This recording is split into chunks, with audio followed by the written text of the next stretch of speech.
Well, I'm live. All right. I haven't posted anything in a very long time. And the washing machine's on downstairs. And the TV's on upstairs. So this is going to sound, terrible. I don't even know what's working. You are now live on your channel. That's my email push. Okay, great. I guess I'm live.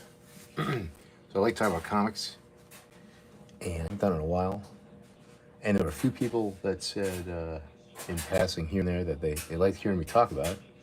And I like doing it about Grundle quite a bit with Eli on the Cosmic Land radio channel. So this is my channel. This is the Ben Brown channel. And though Eli and I will be doing more Grundle podcasting, we're actually at about the tail end of that project.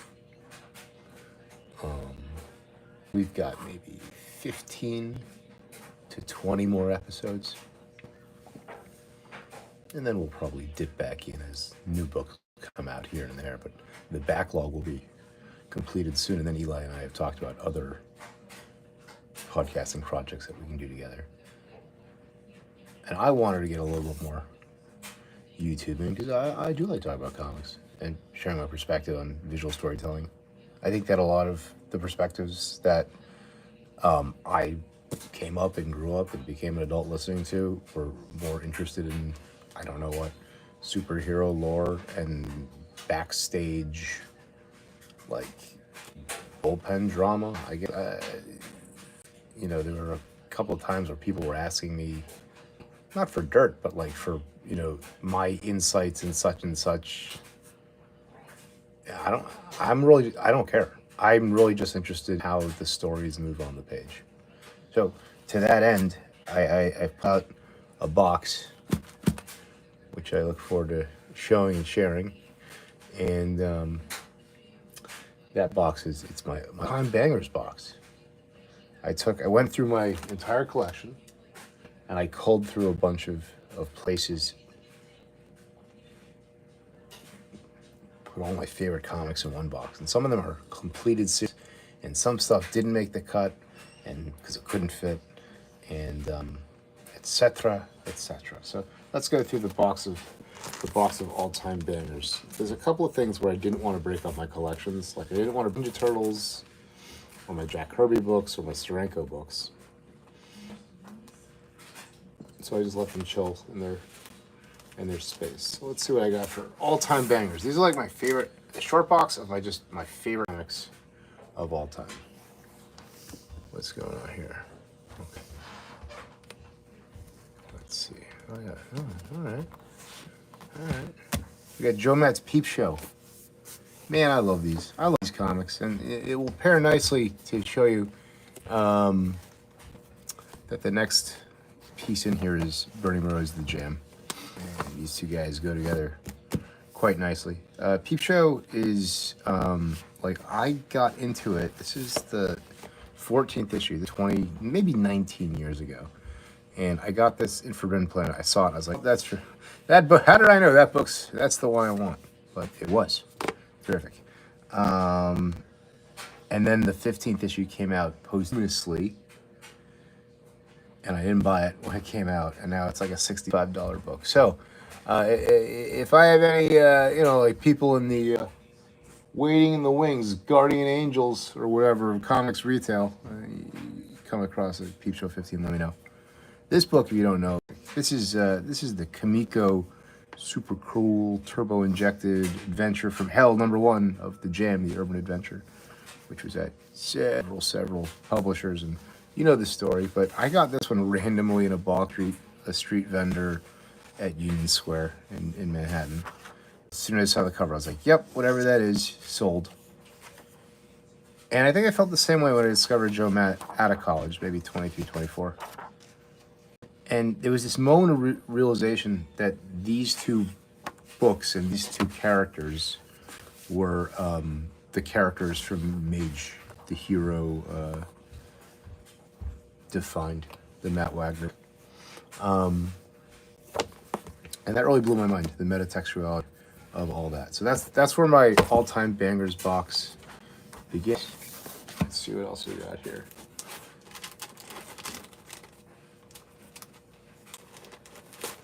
More. Is there more? Much more, my friends. All right, so I got Flex Metallo. This is tremendous. This is Grant Morrison. I like Grant Morrison all right. This is my favorite book by him. Maybe I got Dukes. Oh, I got Flex Metallo, and this is the character's like first appearance in Doom Patrol. And I know people love this book, and I wish them all well. I like Flex Metallo enough to make that be the deal. There's a lot of other Grant Morrison books that I like, and there's a bunch that I've tried.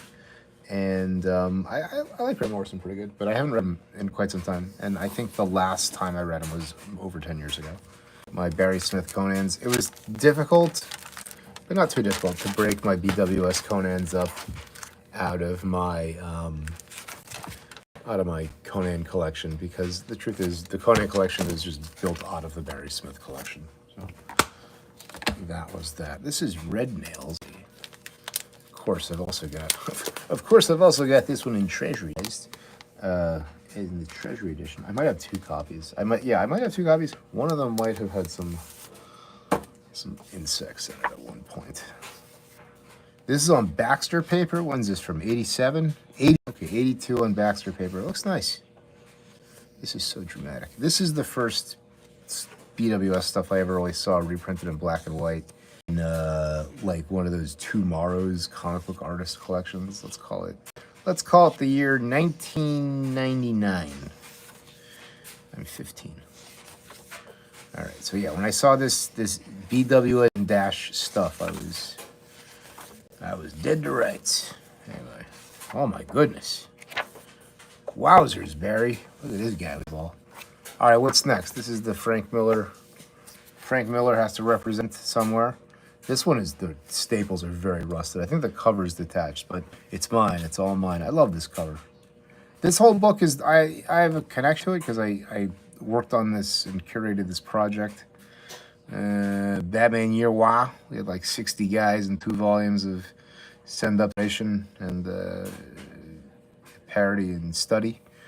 If you're interested in those books, you can get them at 100%comics.com, and all proceeds fund the nonprofit Comics Art Grant. The Comics Art Grant. Phenomenal, right? What could be better? And it's so much fun. The cool thing about that book, we'll do another live show at some point about it, is that the tone of it changes every time you turn the page.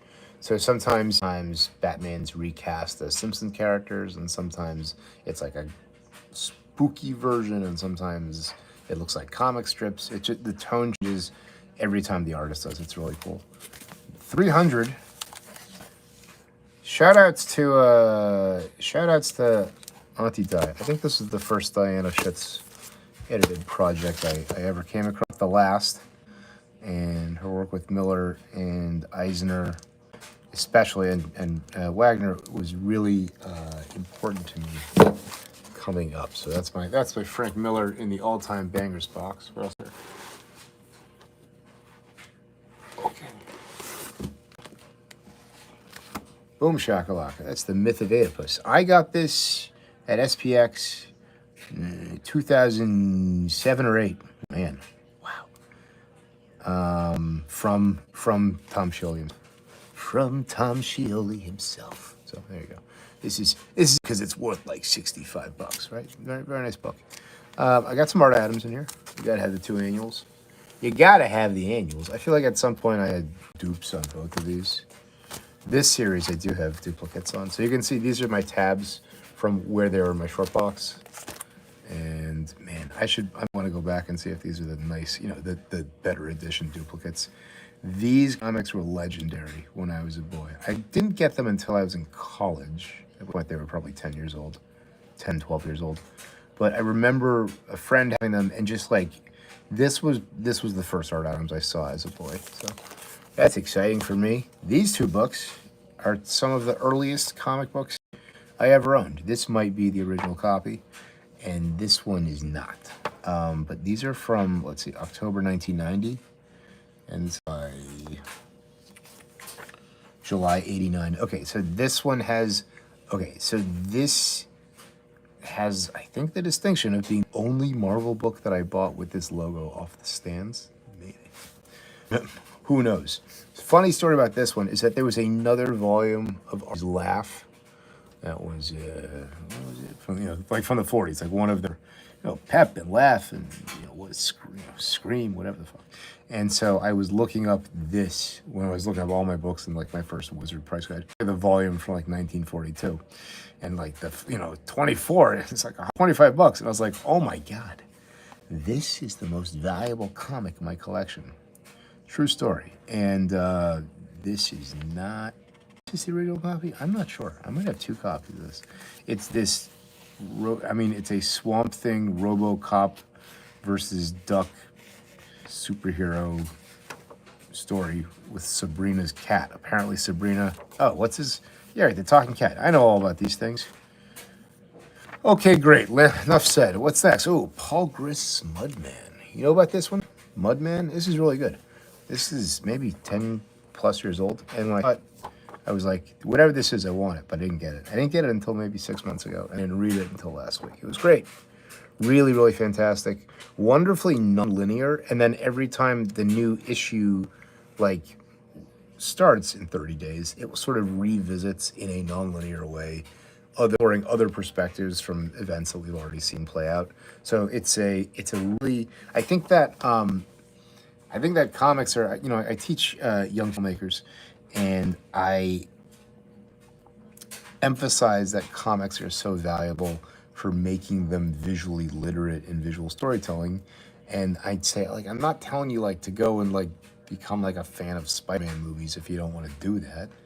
But understanding just freezing, the idea of freezing a film so you can look at the sequence and control where you're going is very, very powerful. And the difference that I see in college students that want to be filmmakers, of people that are clued into and hip to comics versus aren't is unbelievable. Sometimes the people that aren't, they don't know that they're into it. And oh man, this is so cool, so good. Bill Crabtree on the colors, super moody Bill Crabtree. Yeah.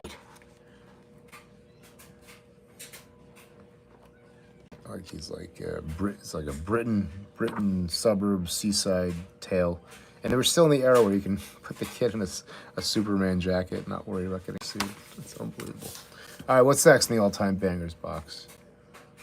Oh, it's Kelly Jones' Alien. Oh, and Jim Woodring, Killian Plunkett. Man, somewhere is my other Jim Woodring book that belongs in this box. It's what's a blue, oh, damn it.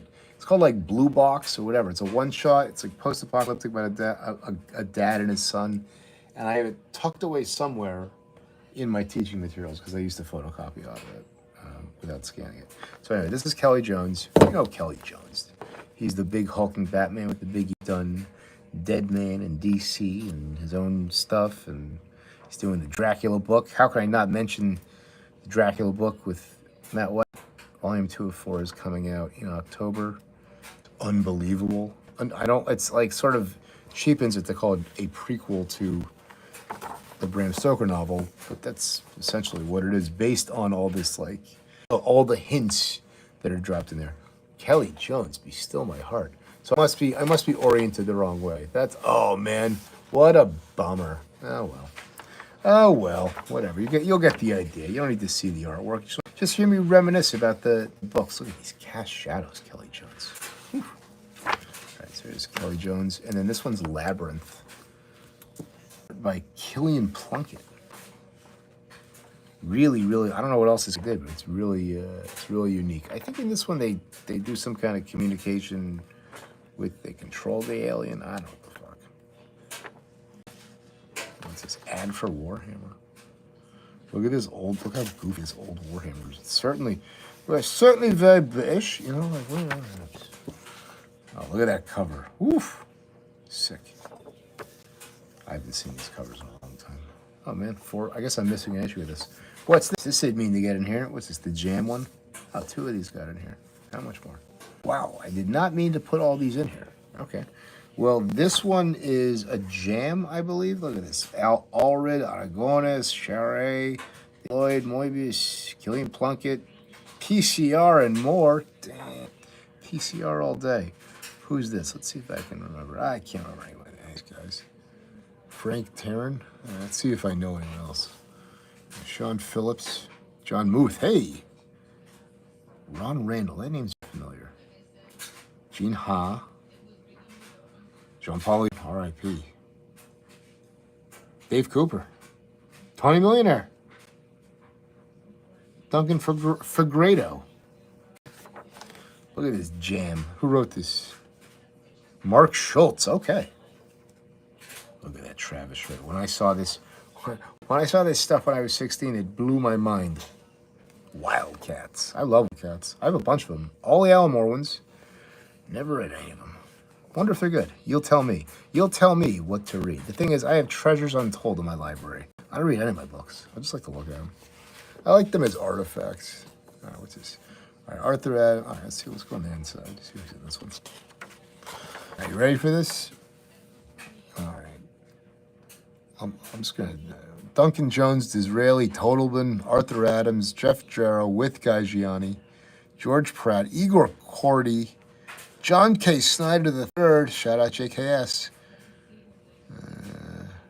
Pete Bag, Kelly Jones, Guy Davis, hey now, Chase Stevens, that name sounds familiar. He's the guy that does he's got a guy that does that book that looks like Casper, but it's not Casper, it's a horror book.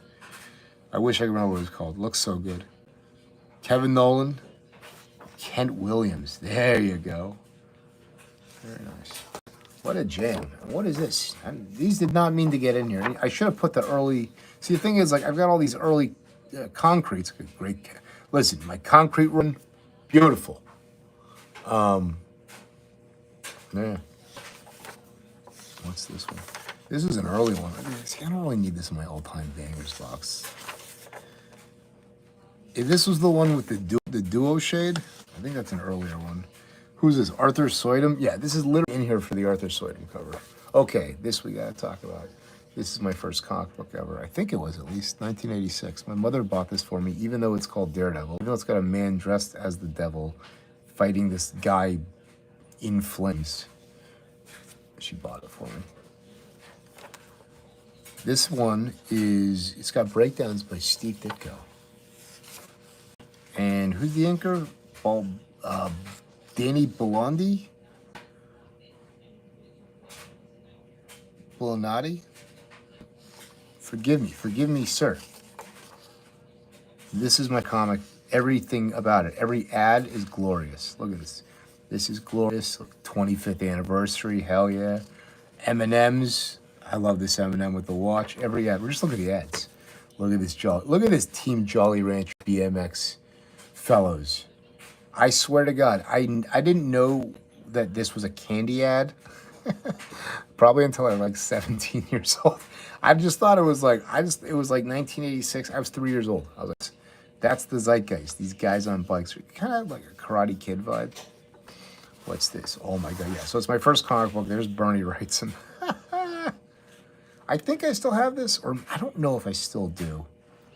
I've gotten rid of it. I feel like the ad and the cover is like sort of the whole effect of the book. I wasn't really into it. The lighting on these always impressed me very much. There's just some weird, it's a weird fit. Sometimes these Marvel graphic novels had good interesting Spider-Man fits. The Charles Vess one is phenomenal. All right, enough about that. So this is a great comic book. What else is in here? Look at these Steve Ditko freakouts. Oh my God. If I do it this way, wait. Okay, let me do it. Not be a fool. This is one of my favorite candy ads of all time. Bonkers. Bonk 'em out, baby. Man. This comic has a quick recap of Overhead's origin. That's pretty cool. And Mr. Hyde, this is the only comic I've seen with Mr. Hyde. And look at, they bring in this special SWAT force to handle him, and this guy's got a flamethrower with like a well mask on it.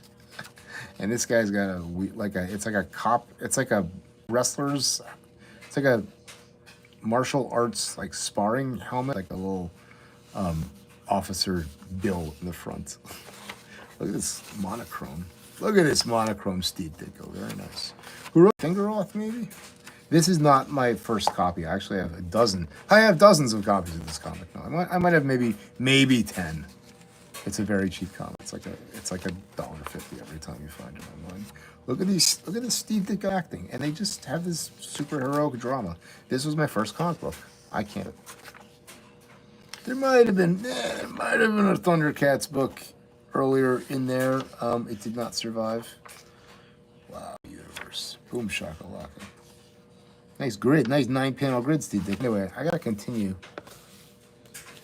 this. What's this? Teenagers from Mars? Oh, hell yeah. You know about this one, right? The Teenagers from Mars, they don't. This book is so cool. Let's see if I can get a better angle. It's like Akira. But the thing I like about it is they make comics in the comic, which is what my comic, The Pictomancer, is about. My comic, The Pictomancer, you can find that comic in your comic book stores anywhere in America, as long as you order it. I don't remember the code. It's going to be in stores Wednesday, September 24th. And it is, I think it's the first time work that I have written and drawn will have distribution, apparently. And it squeaked in right before the death of Diamond, which is, quite grateful for the opportunities that I had with Cosmic Lion to get to do that. Okay, here's Break the Chain. This is the KRS-One comic that came with a mixtape, I believe, and every time you hear some sound like, break the chain, whatever it is, you page. So anyway, I don't know if it's like the lyrics or this, but Kyle Baker, you are in my running for greatest living cartoonist. That's for sure. Let's see here. I got 2 people watching. Thanks, fellas. Nice to see you. Look at this, Kyle Baker. This is Nat Turner. You guys know this book? It's all silent. Unbelievable. One of the all-time bangers of all-time bangers. Boom shakalaka. Look at that. I think it ends with, oh my God, it ends with like a cliffhanger of like someone jumping into the ocean. Oh my God, a baby getting thrown into a shark. It is something else. So Nat Turner, hello you, Kyle Baker. And once more, here's the Bakers. Wow.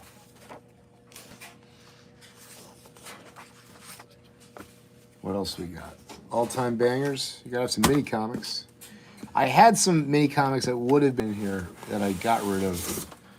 And I don't know why I got rid of them. The person was already incredibly popular when I got rid of them. And then they got popular to a point where I said, oh, damn, if only I'd... Oh, what a fool I was. If only I kept those freaking mini comics. What's this? Double Cross by Tony Consiglio. Oh, man. I think I have 4 or 5 of these. Tony Consiglio and Alex Robinson were the Ink Panthers, along with a couple of other cartoonists, including Jeff Manley, my sometime collaborator over the last 5 years. I think I worked with him maybe once or twice.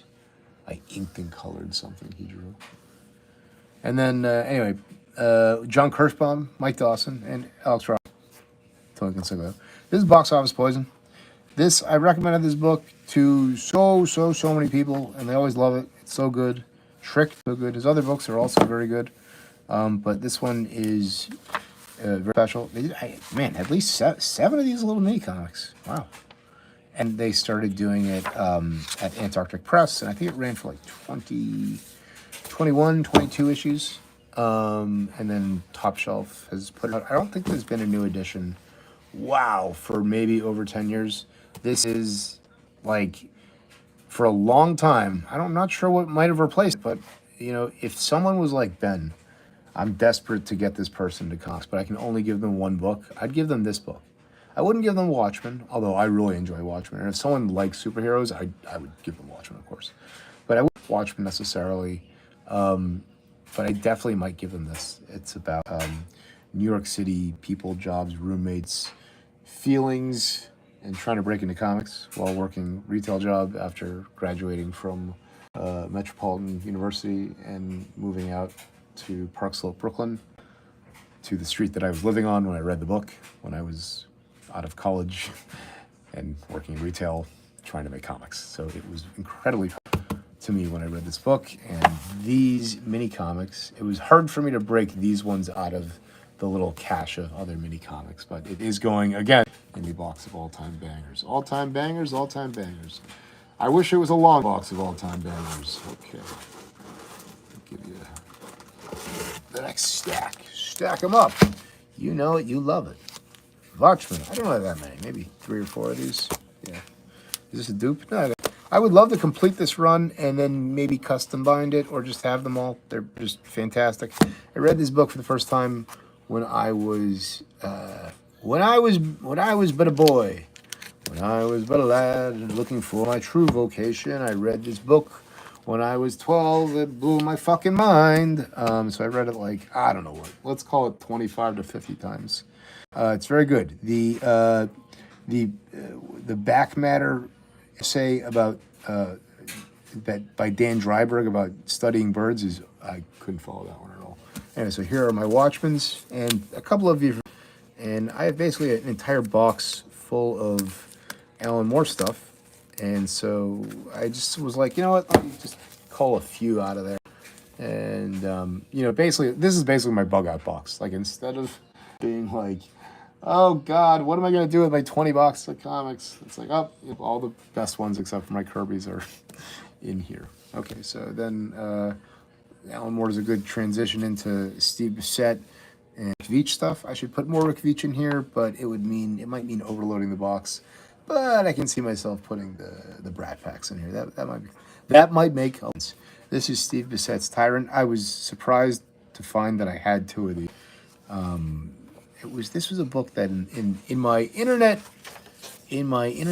honey hole of comics finding, these come up, and I would always miss out on them. And then when I finally got them, I got fantastic deals. So there's only 4 of these, and I got 2 of them. So maybe one day I'll get 2 and 3. This is Bedlam, also Rig Veach. Also Steve Bissette with Rig Veach. There's 2 of these from Eclipse. Eclipse is the publisher that Ed Piskor and Jim Rugg turned me on to the most. During and after COVID, I amassed the entire Shortbox of Eclipse books, collecting heavily on Kamui, Scout, completing Aztec Ace, 15 issues, no big deal. Aztec Ace is fire. Unbelievable. That was actually my first. That was the first Eclipse that wasn't Miracle Man. I had maybe 10 Miracle Men sitting around for the last 10 years, something like that. No big deal. All right, so that's the Steve Bissette. This is Silver Heels. Who's this? Bo Hampton? Scott Hampton? I think there's 2 of these in here. Pacific Comics. Pacific's cool. I feel like this book is kind of like Fire of Fires from Pacific. Man, it's on glossy paper. This is Bo Hampton. It looks like Charles Vess. Yeah, the Trilogy. I got this one. Tim Conrad. I think Tim Conrad is. Last I heard, he was not ailing quite so well. So, our thoughts go to the talented Tim Conrad. What's this? Ken Stacy. Get out of here. I didn't know this was in here. God damn. Yeah, so it's Bo Hampton. All the best indie 80s guys. I take it. Freak Wave. All right. What's that? I got all 3 of these. I had no idea. Look at that. Real silver, boys. Right, is there table of contents? No. Here's a Bo Hampton gallery. Wow. I think I saw. God, I can't. Is it Bo or Scott? When brothers work, I never can tell them. I can never tell siblings apart. Ever, historically. This is fantastic. Oh my God. I've never seen this. Look at that. What's this? Paul Smith. God damn. Look at that double page spread. Nice colors. You know what I've got Paul Smith I should look at is, what the heck is it called? Dude, just the spread? Oh, this is an ad? Oh, Commoners. I got some Sunrunners. I did have this. What was I saying? Paul Smith, Leave It to Chance. I got a solid Leave It to Chance. If anyone, in seek of Leave It to Chance #1. This is more than Stacy. Bruce Jones, okay. This is very cartoony for Ken Stacy. And for Bruce Jones.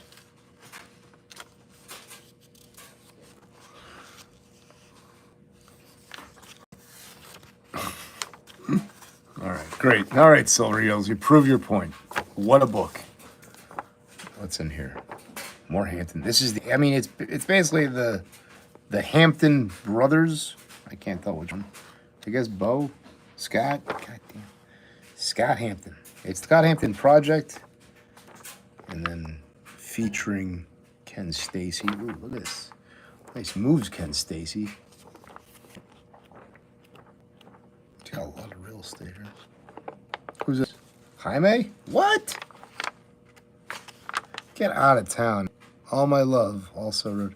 See, it pays to it pays to look at your comics. You never know when you're gonna find the Jaime Hernandez story. You haven't seen it before. Looks like there's some plate slip in here. Not black, but it looks black. Weird. Very dramatic. Oh yeah. Talking to me, hacker? Oh, this is very nice. Look at this big black shape over there. God damn. I always have Aries of solid black. Man, makes sense. Jerry Iger's Flamingo. What? You'll correct me. I'm not a scholar of history. Jerry Iger ran a shop. Was he also an artist, or was this just something? Is this just the smut that he edited, published 50 years later? You'll tell me in the comments, homeboys. What else we got here? All-time bangers. It's Guy Davis time. Baker Street. Boom shakalaka. Another one. I'm sure it reads fantastically, but I'm really just there for the art. Guy Davis's mixy approach on this is really phenomenal. And it's the kind. My memory is that you can sort of see him getting better and better by the page. The shade scraping off to a shade. Look at that atmosphere. There's like straight cartooning. There's a lot of like, you know, the mechanics medium at play. A lot of formal stuff. Excuse me. Look at this.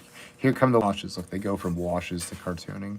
This looks not too dissimilar to the Guy Davis that I know from, you know, probably 10 years after this, something like that. I agree. Speaking of the Guy Davis that I know from 10 years after, it's the Marquis. Man, these are fucking wild.